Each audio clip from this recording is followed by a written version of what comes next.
Ang himala ng 30.3 bilyong bariles, ang Pilipinas, ang bansa na nagpaandar sa Venezuela.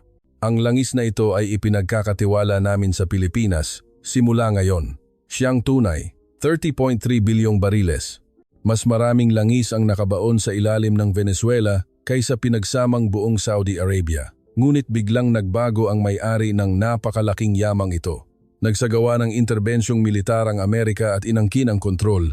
Subalit may kakaibang nangyari. May langis, pero walang sino man ang makapagpaandar nito. Walang mga tanker, bumagsak ang teknolohiya ng pagrerepina at paralisado ang sistema ng transportasyon. Kahit ang Amerika, ang pinakamalakas sa mundo, ay walang magawa. Doon, tahimik na pumasok ang isang bansa, ang Pilipinas. Ang Pilipinas?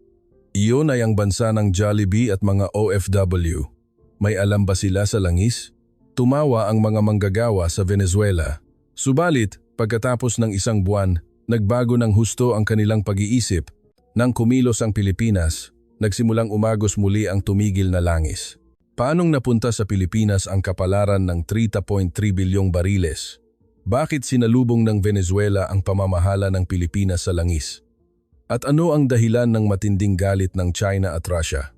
Ito ang kwento ng Pilipinas na gumalaw sa mundo sa pamamagitan ng tunay na pagtutulungan, hindi ng panggigipit. Ilalabas namin ito ngayon. Bago iyan, paki-subscribe at i-like. Mag-iwan ng komento. Pilipinong enerhiya, laban. Magsisimula na ang nakakaantig na kwento. Ako si Mateo Herrera, isang site engineer na nagtatrabaho sa Venezuelan State Oil sa loob ng 25 taon. Kasama ng aking mga kasamahan at kinatawan ng Unyon, isinusulat namin ang liham na ito upang itala ang dahilan kung bakit namin sinimulang seryosohin ang bansang Pilipinas sa kauna-unahang pagkakataon. 30.3 bilyong bariles. Ipinagmamalaki naming isinisigaw ang numerong iyon. Iyan ang pinakamalaking reserba ng langis sa mundo. Mas marami pa kaysa sa Saudi, mas marami kaysa sa Russia, at mas marami kaysa sa Amerika. Ang itim na ginto na nakabaon sa ilalim ng aming mga paa. Iyon ang aming kinabukasan, ang pag-asa ng aming mga anak. Ngunit dumating ang isang araw na naging walang kabuluhan ang lahat. Naalala ko ang araw na inaresto si Presidente Maduro. Alas, 4 ng madaling araw iyon. Nagtatrabaho ako sa night shift sa Maracaibo Refinery. Biglang nag-ingay ang telepono sa opisina na parang baliw. Tawag iyon mula sa Caracas. Itigil ang lahat ng operasyon. Ngayon din, hindi ko maintindihan.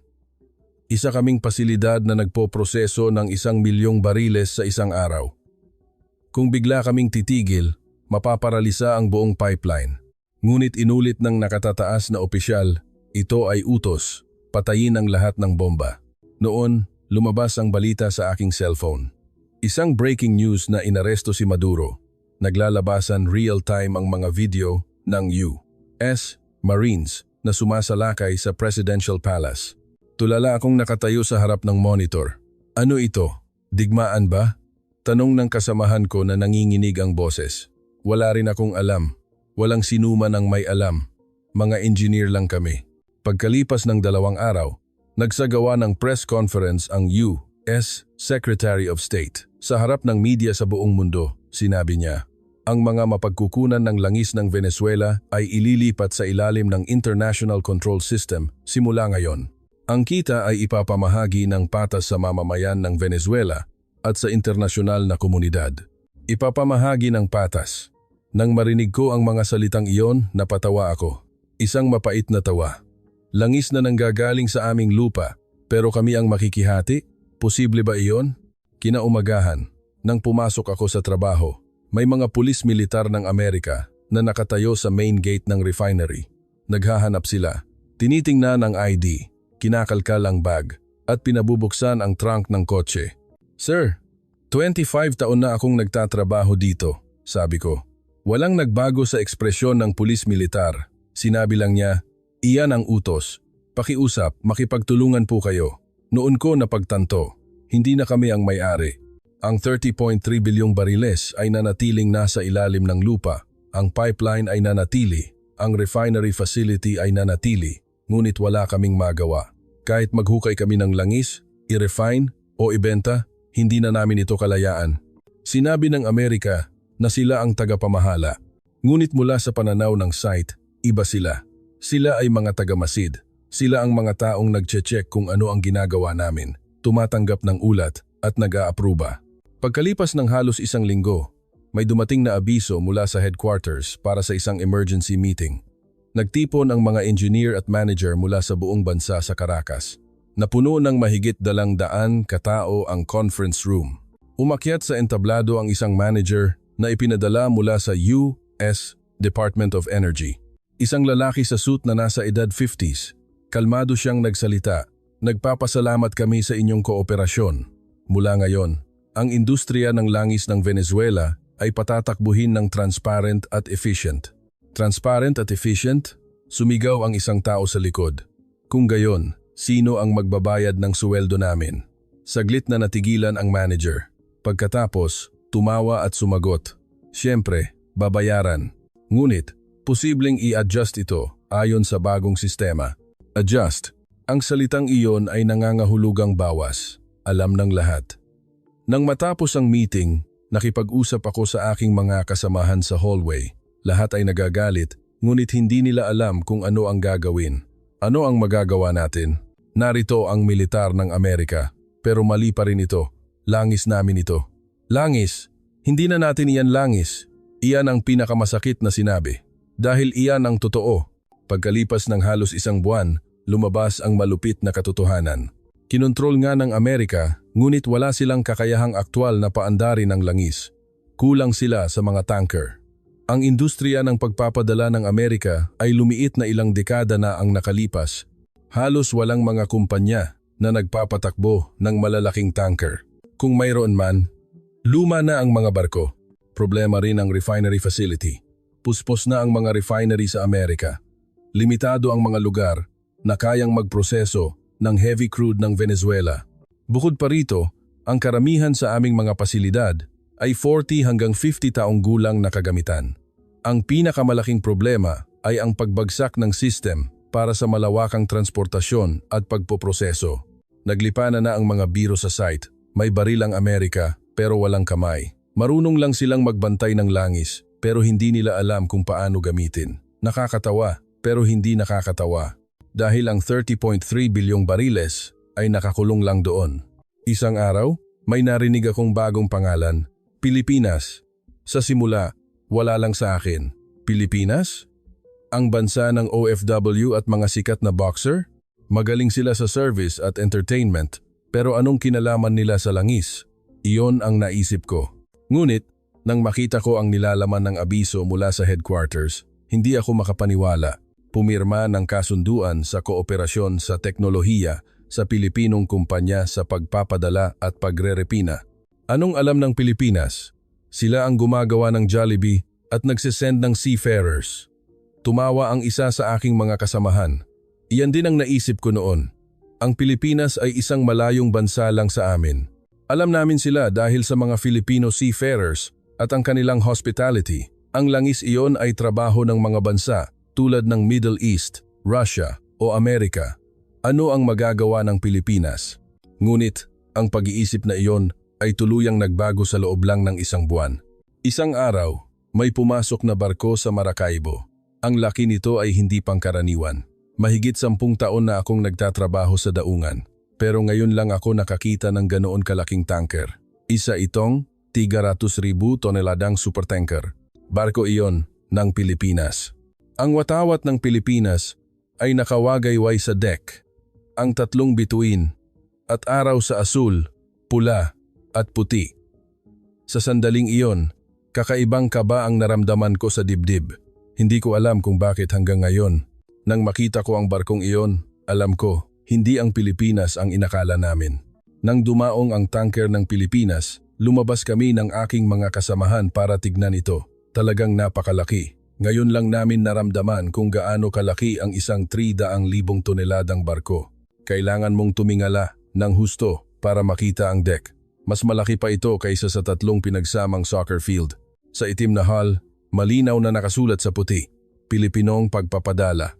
Sa ilalim nito, sa maliliit na letra, ginawa sa Subic Bay. Talaga bang ginawa iyan sa Pilipinas?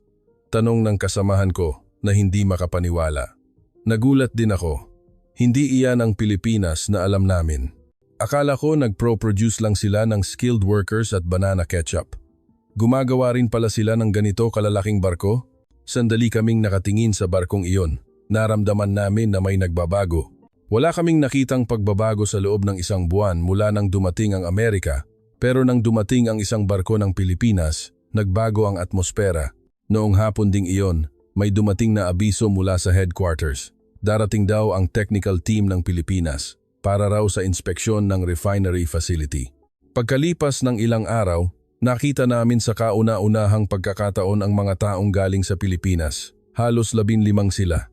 Lahat sila ay nakasuot ng safety vest at safety shoes. Ang unang impression ko ay tahimik at seryoso. Umusad ang pinuno ng grupo. Isang lalaki na mukhang nasa edad 40s. Nagbigay siya ng pagbati sa Espanyol. "Kumusta po kayo? Ako po si Engineer Tala Cruz mula sa Pilipinong Enerhiya. Ikinagagalak ko pong makilala kayong lahat na makakasama namin sa trabaho." Medyo hindi swabe ang kanyang bigkas ng Espanyol, ngunit puno ito ng sinseridad. Naramdaman namin na ginagalang niya kami. Ang mga manager ng Amerika ay English lang ang ginagamit. Nakikipag-usap sila sa pamamagitan ng translator. Ngunit, iba ang mga Pilipino.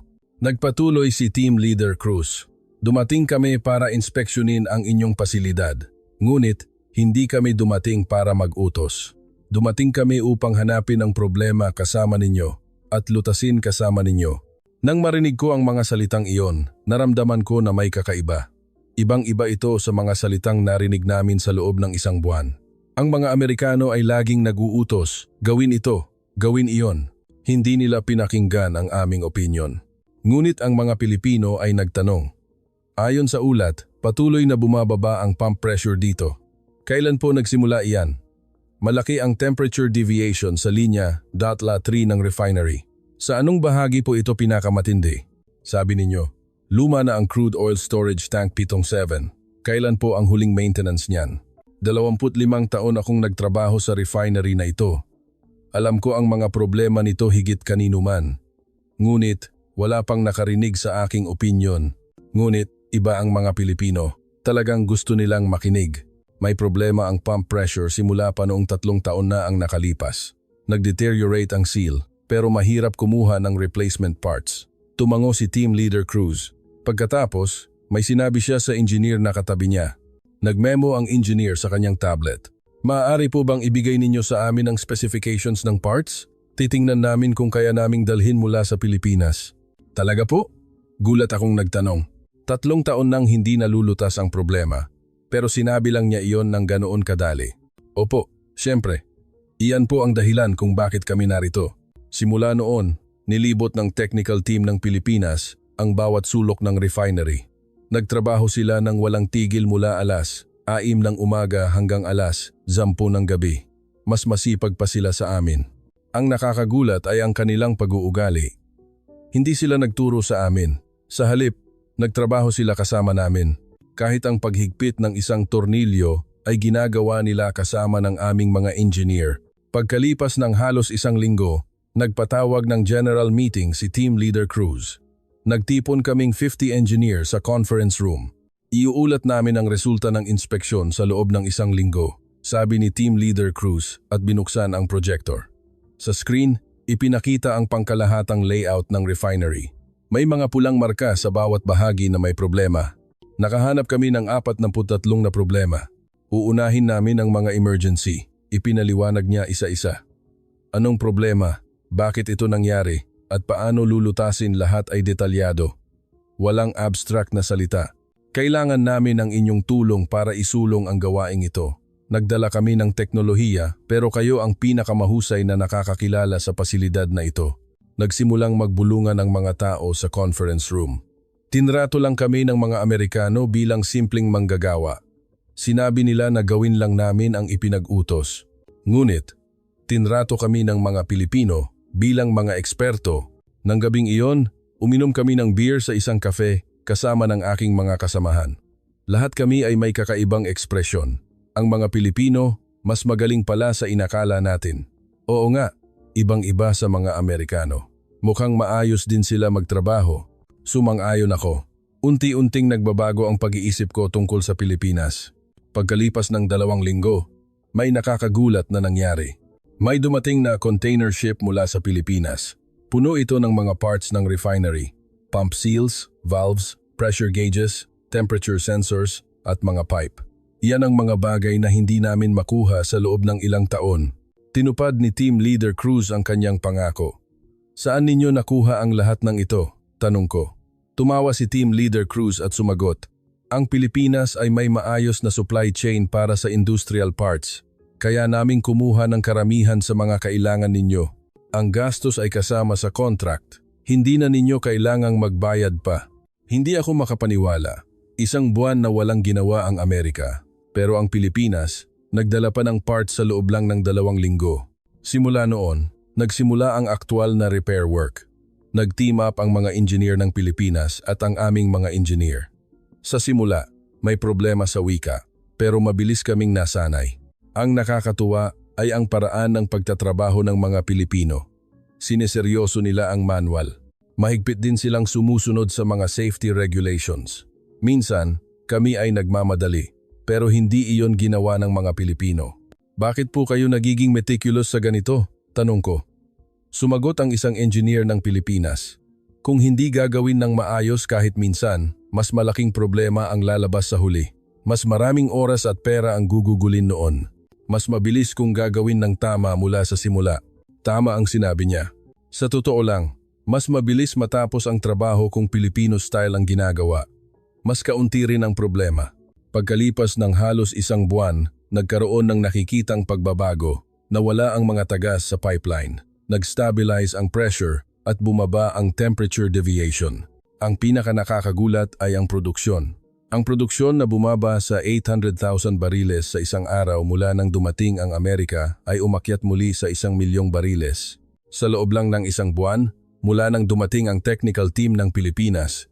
Ngunit hindi lang teknolohiya ang nagbago. Nagbago rin ang atmosfera. Nakikipag-dinner ang mga Pilipino sa amin. Kumakain sila ng parehong pagkain sa staff canteen. Ang mga manager ng Amerika ay kumakain ng hiwalay. May special menu sila.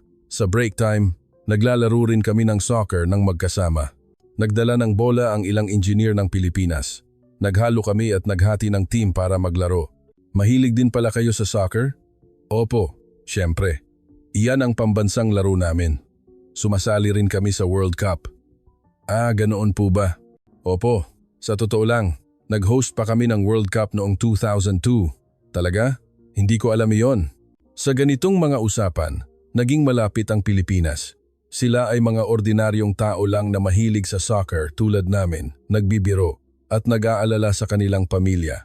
Isang gabi, nagkaroon ako ng pagkakataong makipag-usap ng kaming 2 lang ni Team Leader Cruz. Naninigarilyo kami habang pinagmamasdan ang sunset sa rooftop ng refinery. Ano po ang pagkakaiba ng pagtatrabaho sa Amerika at sa Pilipinas? Tanong ni Team Leader Cruz. Nag-isip ako sandali. Tiningnan kami ng Amerika bilang labor, pero ang Pilipinas, tinitingnan kami bilang mga kasamahan. Tumango si Team Leader Cruz. Wala kaming magagawa ng nag-iisa. Kung wala kayo, hindi namin magagawa ang trabahong ito. Alam namin iyon. Sa totoo lang, minaliit namin ang Pilipinas sa simula, prangkang sabi ko. Naiintindihan ko. Ganoon ang tingin ng lahat. Maliit lang kaming arkipelago. Pero ngayon, nagbago na ang isip ko. Salamat po. Nanatili kaming tahimik sandali. Isang komportableng katahimikan. Gagamitin din po ba ng Pilipinas ang langis na ito? Tanong ko. Tumawa si Team Leader Cruz, kasama sa contract. Kung itataas namin ang produksyon, kukuha ang Pilipinas ng bahagi. Siyempre, magbabayad kami ng fair price. Hindi kami kukuha ng libre tulad ng pagkuha, iyan ay panggigipit, hindi kami gagawa niyan. Alam ko na iyan ay taos-puso, talagang iba ang Pilipinas. Pagdating ng 2 buwan, may narinig akong balita, magdadala daw ang Pilipinas ng floating storage facility. Ano ang floating storage facility? Tanong ng kasamahan ko. Ipinaliwanag ni Team Leader Cruz. Ito ay isang malaking storage tank na lumulutang sa dagat. Maaari itong pansamantalang mag-imbak ng crude oil. Gagamitin iyon kapag kulang ang land tanks. Bakit pa kailangan iyon? Tumataas naman ang produksyon, di ba? Ngunit kung magkukulang ang storage space, kailangan nating ihinto ang produksyon. Hindi iyan dapat mangyari. Talagang iniisip ng mga Pilipino ang hinaharap. Tanging ang problema sa harap lang ang nakikita namin, pero tinitingnan na nila ang ilang buwan mula ngayon. Pagkalipas ng isang buwan, dumating ang floating storage facility. Inilagay ito sa baybayin ng Maracaibo. Napakalaki nito. Sinabi nila na kaya nitong maglagay ng 500,000 bariles. Nang makita ko iyon, nakumbinsi ako. Tunay ang Pilipinas. Kinontrol lang ng Amerika. Pero ang Pilipinas, aktwal na nagtatrabaho. Nagsimulang umingay muli ang pipeline. Ang tunog ng normal na operasyon pagkatapos ng 3 taon. Malinis din ang usok na lumalabas sa refinery. Patunay na maayos ang pag-refine ng crude oil. Nagsimulang mapuno ang storage tanks. Linggo-linggo dumarating ang mga tanker ng Pilipinas. Nagkakarga ng crude oil at umaalis. At nagbabayad sila. Nagsimulang kumalat ang balita sa mga manggagawa sa site. Magaling talaga ang mga Pilipino. Mas maganda ng 100 beses kaysa sa mga Amerikano. Maayos ang suweldo at dumami ang trabaho. Siyang tunay. Simula nang dumating ang technical team ng Pilipinas, walang sinumang manggagawa sa refinery ang tinanggal sa trabaho. Sa halip may mga bagong trabahador na kinuha, kailangan ng mas maraming maintenance personnel. Tumataas din ang suweldo ko. Hindi lang adjustment na ipinangako ng Amerika, kundi aktwal na pagtaas. Nagpasa ng incentive system ang kumpanya ng Pilipinas. Kung maabot ang production target, magbibigay ng additional allowance. Nagsikap kaming magtrabaho. Sa kauna-unahang pagkakataon, naramdaman namin ang satisfaction sa trabaho. Hindi lang kami gumagawa ng ipinag-uutos, kundi naramdaman namin na kami ang may-ari. Pagdating ng 3 buwan, sinabi ni Team Leader Cruz na aalis na siya. Babalik na siya sa Pilipinas. Sinabi niya na may darating na bagong team leader pero nalungkot kami. Noong huling araw, nagdaos kami ng maliit na party. Naghanda kami ng simpleng cake sa staff canteen. Salamat po. Nagkaroon po kami ng magandang karanasan dahil sa inyo, pagbati ni Team Leader Cruz. Nagpalakpakan kami. Kami ang dapat magpasalamat. Kayo ang nagligtas sa amin, sabi ko. Taos puso iyon. Nang gabing iyon, umuwi ako at nag-isip. Ibang-iba ang sitwasyon bago at pagkatapos dumating ang Pilipinas. Malakas ang Amerika, pero may kakayahan ang Pilipinas. Nag-utos ang Amerika, pero nagtrabaho ng magkasama ang Pilipinas. At ang pinakamahalaga, ginagalang kami ng Pilipinas. Noon ko naisip sa kauna-unahang pagkakataon, ayos lang na mapunta ang langis na ito sa kamay ng Pilipinas. Hindi, mas maganda pa nga yata. Pagkalipas ng 3 buwan, tuluyang nagbago ang refinery. Hindi lang namin naibalik ang dating anyo nito. Mas gumanda pa ito. May dumating na bagong team leader mula sa Pilipinas. Ang pangalan niya ay Ramon Reyes. Medyo mas bata siya kaysa kay Team Leader Cruz at puno ng enerhiya. Sa unang meeting, nagbigay siya ng nakakagulat na suhestiyon. Simula ngayon, magpapadala kami ng mga engineer ng Venezuela sa Pilipinas para sa edukasyon. Nagsimulang magbulungan ang mga tao sa conference room. Ilang tao ang ipapadala sa Pilipinas para mag-aral? Tanong ng isang tao. 20 katao para sa unang batch. 3 buwang course yan. Mag-aaral kayo ng latest technology sa refinery sa Subic Bay at Batangas. Sagot ng kumpanya ang lahat ng gastos. Plane ticket, tirahan, pagkain, tuition fee lahat. Ibibigay pa rin ang suweldo ninyo. Hindi kami makapaniwala. Hindi gumastos ang Amerika para sa amin. Ngunit, gusto ng Pilipinas na pag-aralin kami. Bakit po kayo nag-aaksaya ng ganoon kalaking pera? Tanong ko. Seryosong sumagot si Team Leader Reyes. Ang pasilidad na ito ay uunlad lamang kung kayo ay uunlad. Aalis kami balang araw. Sa panahong iyon, kailangan ninyong patakbuhin ito ng nag-iisa. Nainit ang dibdib ko sa mga salitang iyon. Hindi kami gustong dominahin ang Pilipinas magpakailanman. Gusto nilang tulungan kaming maging malaya. Napili rin ako para sa unang batch. Isa ako sa 20 katao. Sa bisperas ng aming pag-alis, tuwang-tuwa ako. Makikita ko na ang bansang Pilipinas. Nang dumating kami sa Ninoy Aquino International Airport, nagulat kami. Ang airport ay napakalinis, nagliliwanag. Ang mga tao ay maayos na gumagalaw. Ito ba ang Pilipinas? Gulat na sabi ng kasamahan ko. Inakala namin na ang Pilipinas ay isang maliit na arkipelago lang. Pero nang makita namin, iba pala talaga. Sa bus patungong Subic, nagulat ulit kami sa pagtingin sa labas ng bintana. Ang highway ay malawak at malinis. Mabilis ang takbo ng mga sasakyan pero walang aksidente. Sinusunod ng lahat ang lane. Ang galing pala magmaneho ng mga tao dito. Sinusunod ang lahat ng traffic light. Ibang-iba sa Venezuela. Nang dumating kami sa Subic Bay Refinery, hindi kami makapagsalita. Ang laki nito ay hindi namin inasahan. 5 beses ang laki nito kaysa sa Maracaibo Refinery namin. Refinery daw ang lahat ng iyan? Tingnan mo yon. Ang dami ng tank, ang dami rin ng pipeline. Talaga namang namangha kami. Nagsimula ang training. Mula sa unang araw, mahirap na. Mula alas 8 ng umaga hanggang alas 6 ng hapon, theoretical education. Pagkatapos ng isang araw, on-site practical training din. Ang nakakagulat ay ang nilalaman ng training.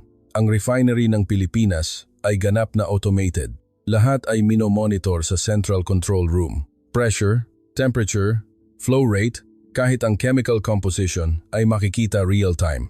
Ilang manggagawa ang kailangan para sa isang system na ito? Tanong ko. Sumagot ang Filipino instructor.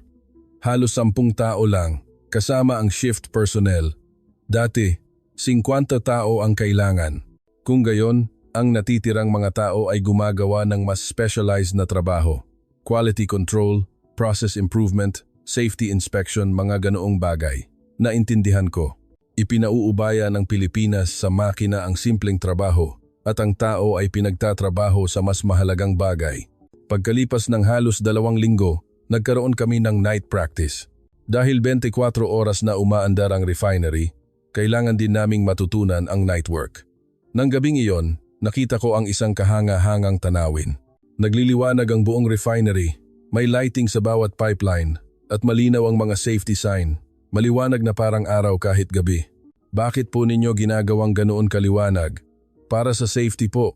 Nangyayari ang aksidente kapag madilim. Siyang tunay, safety ang mahalaga. Sineseryoso ng mga Pilipino ang safety. Kahit ang maliit na bagay ay hindi nila pinapalampas. Sa unang buwan, isinama kami sa aktwal na trabaho. Sa ilalim ng pangangasiwa ng Filipino engineer, inspection work sa refinery. Talagang sistematiko ang Filipino style. May pre-work meeting kami. Ano ang gagawin? Anong mga panganib? Sino ang assigned sa anong trabaho, lahat ay napagpasyahan. At habang nagtatrabaho, patuloy silang nagche-check. Bawat 10 minuto, nag-uulat ng sitwasyon sa radio. Kung may problema, agad silang hihinto. Bakit ganoon kabagal magtrabaho ang mga Pilipino? Nagreklamo ang isa sa aking mga kasamahan. Nasasanay kasi kaming magmadali. Sumagot ang Filipino supervisor. Hindi po iyan mabagal. Iyan po ay tumpak. Kung nagmamadali po kayo at nagkakamali, mas maraming oras ang aabutin. Ang pinakamabilis po ay ang paggawa ng tama mula sa simula. Ang sa ama, pagkalipas ng ilang araw, nalaman namin na tama ang sinabi niya. Walang pagkakamali kapag Filipino style ang ginagawa. Hindi na kailangang ulitin. Sa huli, nakatipid kami ng oras. Sa 2 buwan, tumanggap kami ng education tungkol sa chemical process, paano ihihiwalay ang crude oil, at paano gagamitin ang mga chemical component. May nakakagulat akong nalaman. Halos hindi nagtatapon ng crude oil ang Pilipinas. Gasoline, diesel, kerosene ang basehan, at ginagamit nila ang lahat naphtha, asphalt, at pati sulfur. Ibinebenta ninyo rin ang sulfur? Opo, syempre. Ginagamit iyan sa paggawa ng fertilizer. Kung itatapon, environmental pollution iyan, pero kung gagamitin, nagiging pera. Ang epitome ng efficiency. Bawat patak ng crude oil ay kinukuha ng Pilipinas ang halaga. Noon ko napagtanto, kung bakit malakas ang Pilipinas. Hindi sila nag-aaksaya, ginagamit nila ang lahat hanggang sa maximum. Dahil sila ay isang bansang walang likas na yaman, kailangan nilang maging efficient. Isang gabi, kumain kami ng Filipino dish sa isang restaurant malapit sa dormitoryo. Sinigang ang kinain namin. Masarap, kahit mainit. May balita sa TV sa restaurant. Hindi ko maintindihan dahil sa Tagalog, pero lumabas ang Venezuela sa screen. Mga video ng aming refinery. Ano po ang nilalaman niyan? Tanong ko sa may-ari ng restaurant. Ipinaliwanag ng may-ari. Balita po iyan na nagtagumpay ang kumpanya ng Pilipinas sa oil business ng Venezuela. Tumataas daw ng 30% ang produksyon. 30%? Opo. At marami raw trabaho ang nalikha. Nainit ang dibdib ko. Lumabas sa balita sa Pilipinas ang ginawa namin. Ano po ang tingin ng mga Pilipino sa Venezuela? Tanong ko. Tumawa ang may-ari at sumagot. Maganda po ang tingin nila. Gusto ng mga tao ang Latin culture. Medyo mainit na pakiramdam. Naramdaman ko ang isang bagay na mainit. Hindi lang kami ginamit ng Pilipinas. Talagang interesado sila. Pagdating ng 3 buwan, matatapos na ang training. Sa huling linggo, pinayagan kaming mag-tour sa Maynila. Ang Maynila ay isa ring shock. Puno ng skyscrapers. Ang subway ay malinis at tumpak. Ang mga tao ay abala, ngunit maayos. Habang naglalakad sa Ayala Avenue, sabi ng kasamahan ko, maaari mo bang paniwalaan na ang bansang ito ay isang developing country dati? Oo nga, nagawa nila ito sa loob ng 70 taon. Kaya ba nating gawin yan? Tumango ako. Oo, kaya natin. Tinutulungan tayo ng Pilipinas, di ba? Nang gabing iyon, tinawagan ko si Team Leader Reyes sa telepono. Nagtanong ako tungkol sa sitwasyon sa Venezuela. Ayos po ang lahat. Hinihintay na po nila ang pagbabalik ninyo. Kumusta po ang refinery? Patuloy pong tumataas ang produksyon. Umabot na sa 1.1 milyong bariles sa isang araw. 1.1 milyong bariles. Mas marami ng 300,000 bariles kaysa noong dumating ang Amerika. May iba pa pong balita. Nag-alinlangan si Team Leader Reyes. Medyo hindi po masaya ang panig ng Amerika. Sa tingin nila, masyado raw po kaming nagtatagumpay. Anong ibig sabihin yan? Kung tumataas ang produksyon, lumalaki rin ang share ng Pilipinas, di ba? Hindi po nila gusto iyon. Medyo nag-alala ako. Paano kung manggulo ang Amerika? Magiging ayos po ba? Huwag po kayong mag-alala. Ginagawa namin ang ayon sa contract. Walang problema. Ang boses ni Team Leader Reyes ay puno ng kumpiyansa. Sa huling araw ng training, nagkaroon ng closing ceremony. Ginawa ito sa hall ng headquarters ng Pilipinong Enerhiya. Ang mga executive ng kumpanya ay dumating mismo. Nagbigay ng speech ang Vice President. Kayo ngayon ang tulay ng teknolohiya na nag-uugnay sa Pilipinas at Venezuela. Gamitin ninyo ng maayos ang inyong natutunan sa site. Tumanggap kami ng Certificate of Completion isa-isa. Nagkamay kami at nagpa-picture. Ito ay isang formal na sertipikasyon, isang qualification certificate na pinagsamang kinikilala ng gobyerno ng Pilipinas at gobyerno ng Venezuela. Talaga bang mapapakinabangan ito? Tanong ng kasamahan ko. Sumagot ang person in charge. Opo, syempre. Kung may qualification kayo nito, maaari kayong magtrabaho bilang refinery engineer kahit saan sa mundo. Wow, nagulat kami. Nakakuha kami ng international certification. Habang sakay ng eroplano pabalik sa Venezuela, nag-isip ako. Marami talaga akong natutunan sa loob ng 3 buwan. Natutunan ko ang teknolohiya, pero mas mahalaga ang natutunan ko, ang work ethic, ang pag-uugali sa safety, ang kahalagahan ng efficiency, at higit sa lahat, ang respeto. Ginagalang kami ng mga Pilipino. Tinrato nila kami bilang kaparehong mga eksperto. Iyan ang pinakamalaking pagkakaiba. Nang dumating kami sa Maracaibo, sinalubong kami ng aming mga kasamahan. Lahat sila ay masaya. Kumusta? Napakagaling. Kahanga-hanga ang Pilipinas. Marami ka bang natutunan? Oo, sobra. Mula ngayon, kaya na rin nating maging tulad ng Pilipinas. Kinaumagahan, nang pumasok ako sa trabaho, mas gumanda pa ang refinery.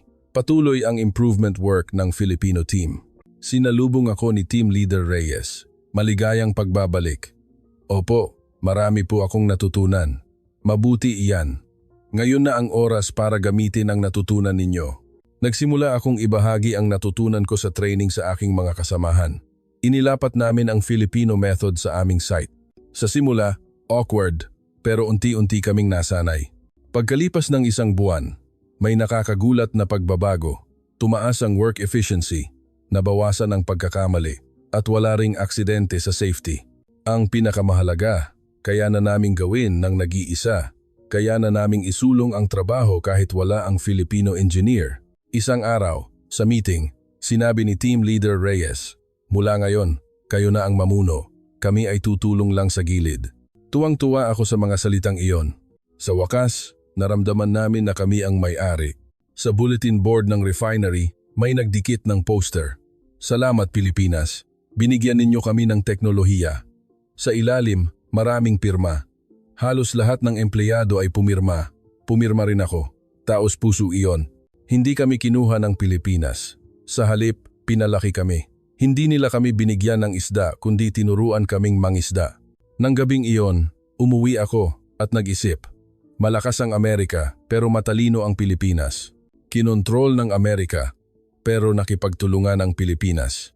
Nag-utos ang Amerika pero nakipagtulungan ang Pilipinas. Kaya sinalubong namin ang Pilipinas. Ang langis ay nananatiling nasa aming lupa. Ngunit ngayon, kaya na naming gamitin ng maayos dahil sa Pilipinas. Nagsimulang kumalat ang mga salitang ito sa site. Ang pamamahala ng Pilipinas sa langis, talagang magandang desisyon. Sumang-ayon din ako. Talagang magandang desisyon. Lumipas ang 6 na buwan mula nang makipagtulungan kami sa Pilipinas. Ang refinery ngayon ay ganap na stable. Ang produksyon ay lumampas sa 1.2 milyong bariles sa isang araw. Ibig sabihin, tumaas ng 50% mula noong dumating ang Amerika. Ngunit hindi lang technical aspect ang nagbago. Nagbago rin ang damdamin ng mga tao. Isang araw, kumakain ako ng tanghalian sa staff canteen. Sa tabi namin, nakaupo ang mga manager ng Amerika. Kumakain pa rin sila ng hiwalay. May special menu sila. Ang mga engineer ng Pilipinas ay nakaupo sa parehong mesa namin at kumakain ng parehong pagkain. Arepas at black bean dish ang kinain namin noong araw na iyon. Sa simula, medyo awkward ang mga Pilipino, pero ngayon, kumakain na sila ng maayos. Medyo kahawig ito ng Filipino food, di ba? Sabi ng isang engineer ng Pilipinas. Alin po? Ang bean dish? Opo, kumakain din kami ng maraming beans, tulad ng laing o adobong sitaw. Ganoon po ba? Gusto ko sanang tikman iyan minsan. Dadagdagan namin ng Filipino food sa susunod. Magdadala rin kami ng chili. Ang mga usapang ito ay natural. Interesado ang mga Pilipino sa aming kultura. Hindi interesado ang mga Amerikano. Pagkatapos naming kumain ng tanghalian at lumabas, tinawag ako ng isang manager ng Amerika. Gusto ko sanang makipag-usap sa iyo sandali. Sumunod ako sa opisina. Isinara niya ang pinto at sinabi, "Hindi ba masyado kayong nagiging malapit sa mga Pilipino kamakailan? Hindi ninyo dapat kalimutan kung sino ang pinagtatrabahuhan ninyo. Ang oil resource na ito ay nasa ilalim ng international control." Bigla akong nagalit. Ngunit, nagtimpi ako. Tinuruan kami ng Pilipinas. Binigyan kami ng teknolohiya. Ano po ang ginawa ninyo? Namutla ang mukha ng manager. Nagbigay kami ng security. Kung wala kami, sisirain pa rin ni Maduro ang bansang ito. Security? Ang pagbabantay sa amin ay security? Mag-ingat ka. Maaari kang mapahamak kung ganyan ang pag-uugali mo. Hindi na ako nagsalita pa. Ngunit, nagpasya ako sa aking puso. Kakampi kami ng Pilipinas. Nang gabing iyon, uminom kami ng alak kasama ng aking mga kasamahan. Lahat kami ay may parehong karanasan. Nag-iingay ang mga Amerikano para i-check ang Pilipinas. Sinabi nila na lumayo raw tayo sa Pilipinas. Kalokohan. Napakabuti ng Pilipinas sa atin. Seryosong sinabi ng isang kasamahan. Sa totoo lang, ano ang ginawa ng Amerika? Ang paghuli kay Maduro. Iyon ay para sa kanilang sariling interes, di ba? Wala silang ginawa para sa atin. Tama. Iba ang Pilipinas. Talagang tinutulungan nila tayo. Tumaas ang suweldo, nagbigay ng education, at dumami ang trabaho. Nagkaroon pa ng trabaho ang pamangkin ko sa refinery. Malinaw ang atmosfera. Sinusuportahan ng mga manggagawa sa site ang Pilipinas. Pagkalipas ng ilang araw, nagsagawa ng survey sa lahat ng empleyado ang headquarters. Hiningi ito ng panig ng Amerika. Sa ilalim ng pretext ng pagsukat ng employee satisfaction, may isang tanong sa survey item na ito. Kontento ba kayo sa kasalukuyang oil management system? Ano ang tingin ninyo sa kooperasyon sa foreign companies? Malaya ninyong isulat ang inyong opinyon tungkol sa direksyon ng operasyon sa hinaharap. Prangka akong sumulat. Masigasig kong sinusuportahan ang kooperasyon sa Pilipinas. Tinatrato nila kami bilang mga kasamahan at nagbibigay ng tunay na tulong. Gusto kong magtrabaho sa Pilipinas sa hinaharap. Narinig ko na halos lahat ng empleyado ay sumagot ng pareho. Pagkalipas ng 1 linggo, lumabas ang resulta ng survey. Hindi ito inilabas, pero narinig ko sa rumor. Employee satisfaction 85%, Philippines cooperation support 92%. Nag-react daw ang panig ng Amerika. Dahil iba ito sa inaasahan nila. Noong panahong iyon, bumisita sa refinery ang mga opisyal ng interim government mula sa Caracas. Iyan ang puppet government na itinatag ng Amerika. Inspection ang pretext. Nagtipon ang lahat ng empleyado. Umakyat sa entablado ang opisyal at sinabi, "Nagpapasalamat kami sa inyong pagod. Ang kinabukasan ng Venezuela ay nasa inyong kamay." Formal na mga salita. Ngunit, sa oras ng Q&A, nagtaas ng kamay ang isang kinatawan ng unyon. "May isang tanong po ako. Saan po napupunta ang kita mula sa langis?" Natigilan ang opisyal. Iyan ay isang complicated matter. Nasa ilalim ng International Control System. Maaari po bang sabihin ninyo ng specific? Magkano ang bumabalik sa mamamayan ng Venezuela mula sa perang kinita ng langis na pinroduce namin? Katahimikan. Hindi nakasagot ng maayos ang opisyal. Doon, tumayo si Team Leader Reyes. "Maaari po bang magsalita ako?" Tumango ang opisyal. "Ang lahat ng bayad ng Pilipinas para sa crude oil ay idineposito sa bank account ng Venezuelan State Oil transparently. Mayroon kaming lahat ng supporting documents. Kung gayon, saan po napupunta ang perang iyon?" Tanong ng isang tao. Tiningnan ni Team Leader Reyes ang opisyal. Nag-aatubiling sumagot ang opisyal. "Ang isang bahagi ay ginagamit para sa state operation at ang isang bahagi ay ginagamit para sa debt repayment." Debt?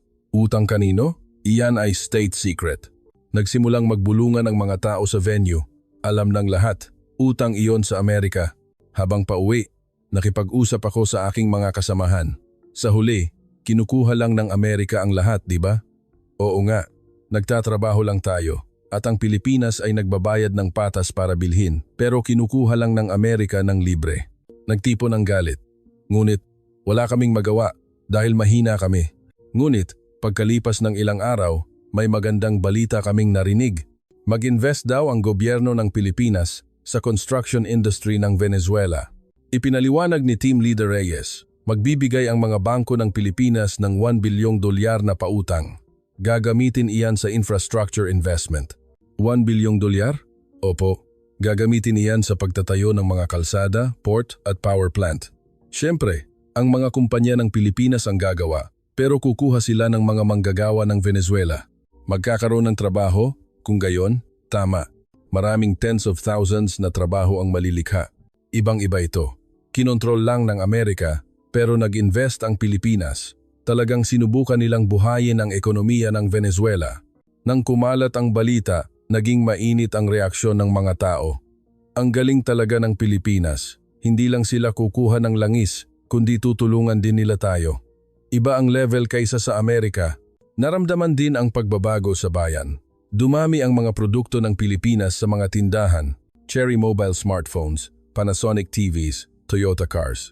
Nagsimulang hanapin iyon ng mga tao. Sabi ng may-ari ng isang tindahan, "Mabenta ang mga produkto ng Pilipinas kamakailan. Maganda kasi ang tingin ng mga tao sa Pilipinas." Bakit po? Dahil sa issue ng langis. Sabi nila, maayos daw tayong tinatrato ng Pilipinas. Iba raw sa mga Amerikano, siyang tunay. Nagbago ang pananaw ng mga tao. Isang gabi, nanonood ako ng TV sa bahay. Primetime news iyon. Sabi ng anchor, ayon sa public opinion survey kamakailan, 78% ng mamamayan ng Venezuela ang sumusuporta sa kooperasyong pang-ekonomiya sa Pilipinas. 78%. Isang napakalaking numero. Nagpatuloy ang balita. Sa kabilang banda, ang trust rating sa Amerika ay nananatili sa 42%. Lumalakas ang skepticism tungkol sa papel ng Amerika pagkatapos ng rehimeng Maduro. May mga komento sa comment section. Ginagalang tayo ng Pilipinas. Ang Amerika ay nag-uutos lang. Ang Pilipinas ay nakikipagtulungan. Nagkaroon kami ng trabaho dahil sa Pilipinas. Gusto ng anak ko na mag-aral ng Tagalog. Ang huling komento ay impressive.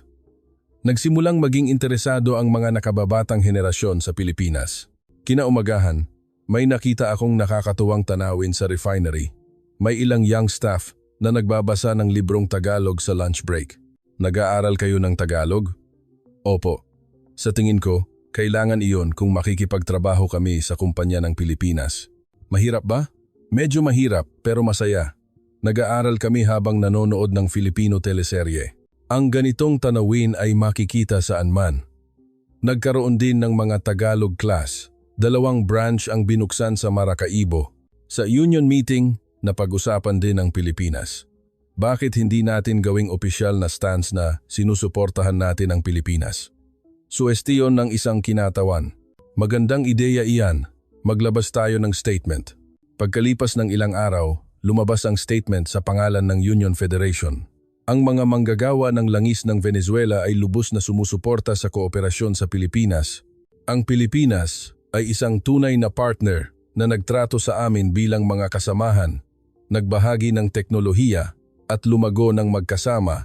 Iniulat ang statement sa national media. Mainit ang reaksyon.